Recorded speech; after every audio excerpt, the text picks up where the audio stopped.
بسم اللہ الرحمن الرحیم۔ اللہ کے نام سے شروع جو بڑا مہربان نہایت رحم والا ہے۔ ایک ملک کا بادشاہ بہت رحم دل اور نیک تھا، رعایا کے حق میں بہت اچھا تھا، چنانچہ تمام رعایا اس سے محبت کرتی تھی اور اسے خوب دعائیں دیتی تھی۔ اسی ملک کے ایک دور دراز گاؤں میں ایک کسان رہتا تھا جس کی یہ خواہش تھی کہ اپنے نیک دل بادشاہ کی زیارت کی جائے اور اسے کوئی تحفہ دیا جائے۔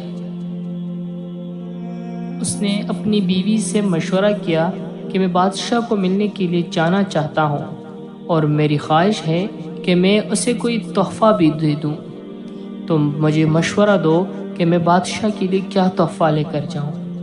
بیوی نے کچھ دیر سوچا اور کہا کہ بادشاہ کے پاس تو ہر چیز ہوگی، ہم اسے کیا تحفہ دے سکتے ہیں؟ ہاں، میرا ایک مشورہ ہے کہ ہمارے گھر کے پاس بہنے والے چشمے کا پانی بہت میٹھا اور ٹھنڈا ہے اور ایسا پانی پورے ملک میں کہیں بھی نہیں ہوگا، حتیٰ کہ بادشاہ کے پاس بھی نہیں ہوگا، تو تم اس کے لیے یہ پانی لے جاؤ۔ کسان کو یہ تجویز پسند آ گئی اور اس نے اپنے چشمے سے پانی کے 2 گھڑے بھرے اور اپنے گدھے پر لاد کر بادشاہ سے ملاقات کے لیے روانہ ہو گیا۔ کئی ہفتوں کے سفر کے بعد کسان بادشاہ کے محل تک پہنچ گیا اور اس سے ملاقات کی اجازت چاہی۔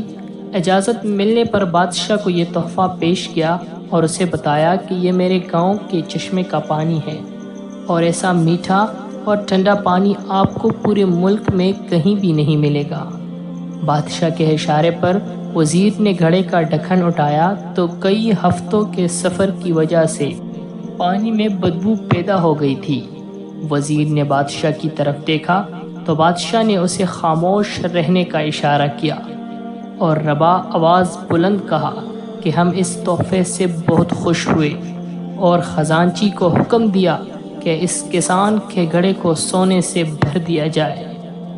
بادشاہ نے وزیر کو بلا کر چپکے سے کہا کہ پانی کو گرا دینا اور واپسی پر اس کسان کو اس رستے سے گزارنا جہاں ہمارے چشمے ہیں، تاکہ اسے علم ہو کہ ہمارے پاس پانی کے کتنے چشمے ہیں اور ان کا پانی کتنا ٹھنڈا اور فرح بخش ہے۔